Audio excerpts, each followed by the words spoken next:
વડોદરામાં વધુ એક હિટ એન્ડ રનની ઘટના બની। માંડવી ગેટ પાસે વાહન ચાલકે અનેક વાહનોને અડફેટે લીધા।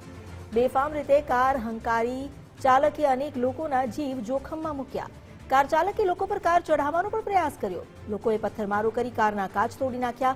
લોકોના મારના ભયથી કાર ચાલક સ્થળ પરથી ફરાર થઈ ગયો। સીસીટીવી ફૂટેજના આધારે પોલીસે કાર્યવાહી શરૂ કરી। સિટી પોલીસે કાર ચાલક નબીરાની ધરપકડ કરી। ઘટનામાં રાહદારીઓ પણ ઇજાગ્રસ્ત થયા હતા। 29 વર્ષીય ધ્રુવ હર્ષદ પટેલે બેફામ કાર હંકારી હતી।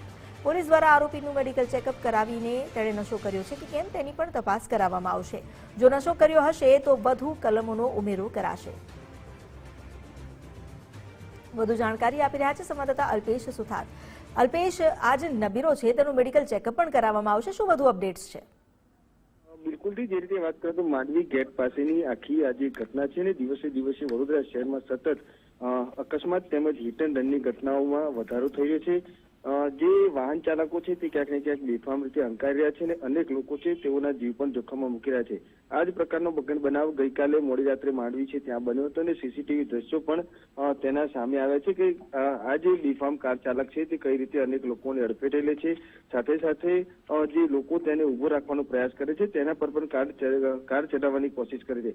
હાલ તો જે સિટી પોલીસ છે તેમના દ્વારા સીસીટીવી ફૂટેજના આધારે આજે ધ્રુવ હર્ષદ પટેલ છે કે તેની ધરપકડ કરવામાં આવી છે। પોલીસ દ્વારા આરોપીએ નશો કર્યો હતો કે નહીં તેનું પણ હાલ મેડિકલ તપાસ કરી અને જે કાર્યવાહી છે તે કરવામાં આવશે। પરંતુ મહત્વની વાત અહીંયા છે કે સતત આ પ્રકારના બનતા અકસ્માતો ક્યાંક ને ક્યાંક પોલીસ માટે પડકાર બનાવે એવું લાગી રહ્યું છે। જી, આભાર આપનો જાણકારી આપવા માટે।